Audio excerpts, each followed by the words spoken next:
Olá, pessoal, boa noite. O nosso trabalho é sobre o voo, incluindo os temas origem do voo, tipos de voo e migração das aves, e ele foi feito pelas alunas Amanda Hilário, Heloísa Elfer e pelo aluno Renan Ribeiro. Para iniciar nossa conversa, falaremos sobre a origem do voo. Diferente de outros animais que podem voar, como alguns mamíferos e os pterossauros que existiram há muitos anos atrás, o desenvolvimento do voo nas aves está associado intimamente com a presença das penas. São vistas duas hipóteses para a origem do voo: a hipótese arborícola, ou árvore abaixo, e a hipótese cursora, ou solo acima. Ambas as hipóteses são aceitas, mesmo que as duas apresentem pontos positivos e as suas controvérsias sobre o tema. A primeira que a gente vai conversar aqui hoje é a hipótese arborícola. Nessa hipótese, acredita-se que um ancestral que era arborícola, isso quer dizer que ele vivia em árvores, ele poderia planar de uma árvore para outra, ou ele também se lançava ao ar. E esse fato dele se lançar ao ar seria para que ele pudesse capturar suas presas, como alguns insetos. E nesse movimento de se lançar ao ar e planar, como a gente vê hoje em dia com alguns animais, esse controle do planeio era feito pelas suas asas. Os cientistas acreditam, então, que essa hipótese era feita por esse indivíduo que a gente tem aqui na imagem. O nome dele é Archaeopteryx e ele é um ancestral das aves atuais. Na imagem à esquerda, a gente tem um fóssil de Archaeopteryx e na imagem à direita, a gente tem uma imagem ilustrativa de como seria esse Archaeopteryx. Para vocês terem uma noção, quando eu falo de planeio, é o planeio semelhante ao que a gente vê com alguns esquilos e lagartos, igual essa espécie de esquilo que eu trouxe aqui na imagem, né? Que eles estão num ponto alto e eles se soltam, né, no ar e eles conseguem planar. Como a gente está falando do grupo das aves, um representante atual que poderia assegurar a ideia da hipótese arborícola é o cacapo, que é um papagaio neozelandês. Mas diferente dos papagaios que a gente conhece, este papagaio ele não voa. Ele escala nas árvores através de suas patas e ele tem a capacidade de planar, mas o seu planeio é regulado com as suas asas, como a hipótese arborícola indica para os ancestrais das aves. A segunda hipótese é a hipótese cursora, e nela acredita-se que o voo se desenvolveu a partir de saltos. Então, esses animais estavam no solo e eles saltaram, e com o tempo, isso permitiu com que eles desenvolvessem a capacidade de voar.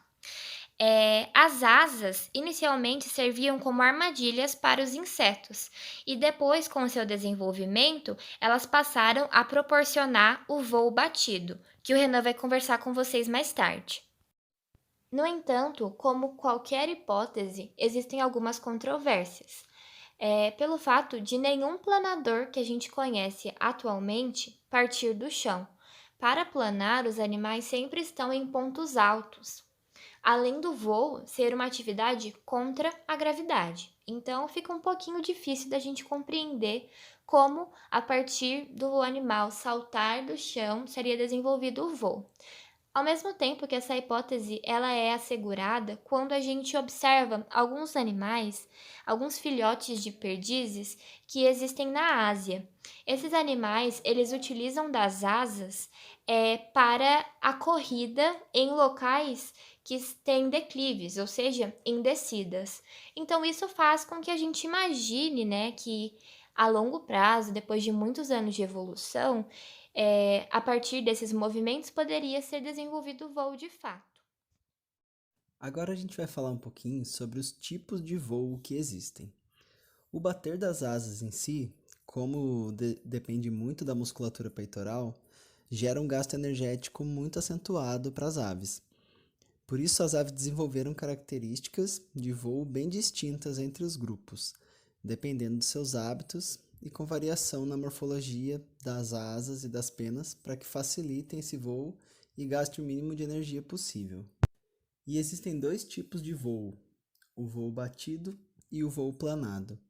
Geralmente, as aves que realizam voo planado também realizam voo batido para alçar voo. A gente vai falar um pouquinho de cada um deles. O voo batido precisa gerar uma propulsão suficiente para tirar o corpo da ave do chão e vencer o arrasto do vento na direção do voo. Então, isso demanda bastante energia das aves. Durante a batida da asa para baixo, as remiges primárias vão fazer o movimento, gerando a propulsão, e as remiges secundárias vão se manter relativamente estáveis, gerando uma força de ascensão para o corpo da ave. Vou deixar agora um esqueminha aqui para vocês verem quais são as remiges primárias e as secundárias. Como a gente já viu, a batida para baixo gera essa propulsão. Em geral, a batida para cima, quando a asa volta, gera uma desaceleração no voo do animal. Para evitar uma desaceleração muito grande, esses animais realizam um movimento em forma de 8 com as asas, que posicionam as remises de uma forma que gere certa propulsão também na batida para cima, o que facilita o voo e demanda um pouco menos de energia. Em relação ao voo planado, geralmente é realizado por aves maiores, que voam em altitudes mais elevadas e que gastariam muita energia para conseguir elevar seu corpo a tais altitudes.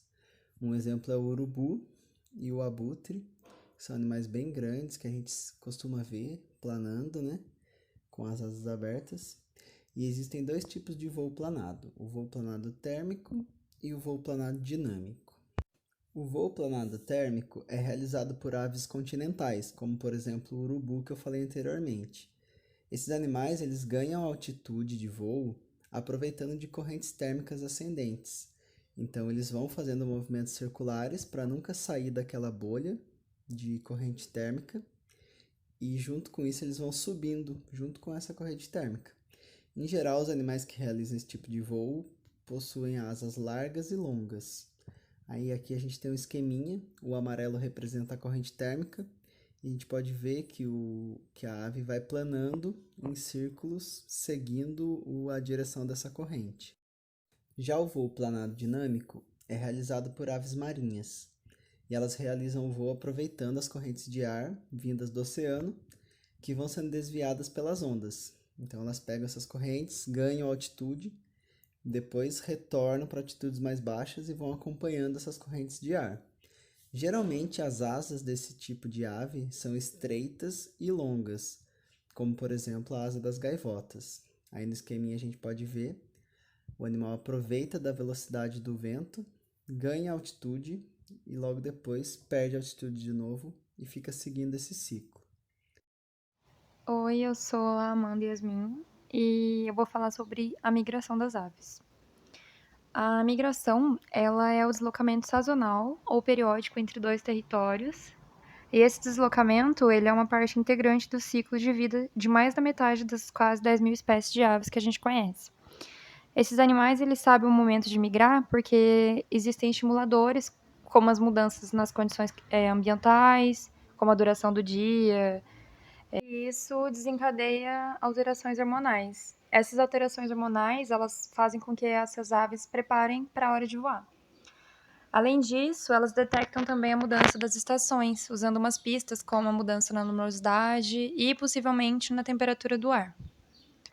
O motivo pelo qual esses animais fazem esse processo ainda é muito estudado, mas em geral a gente acredita que principalmente é o fator de encontrar alimento, mas isso também pode estar relacionado a escapar do clima inclemente e a redução da exposição a predadores e parasitas, porque isso pode alterar, a condição de vida deles e torna a sobrevivência um pouco mais complicada.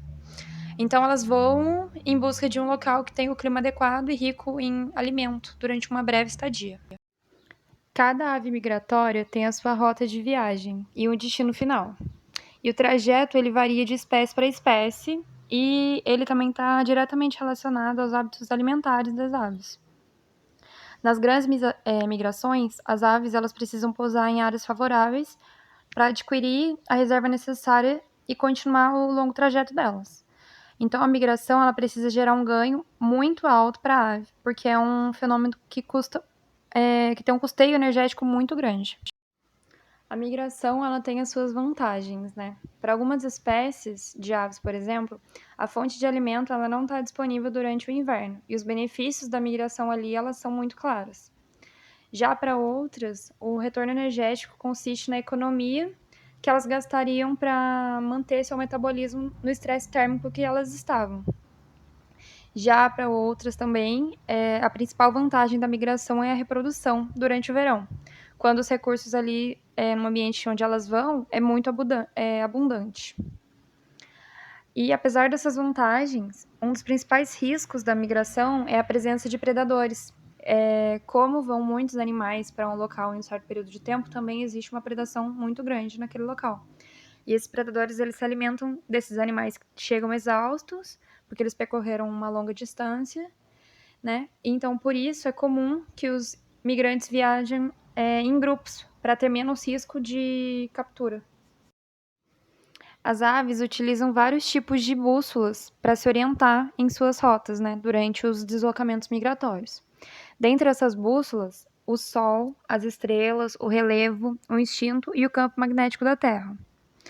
E a maioria dos migrantes, em larga escala, eles se deslocam durante a noite e eles utilizam as estrelas como a bússola, né, que é o recurso que eles têm durante a noite.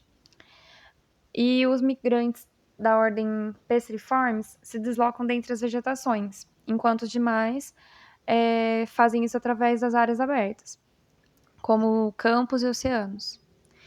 E geralmente as migrações elas são realizadas abaixo de 600 metros de altitude, embora algumas aves conseguem voar a mais de 3.000 metros de altura.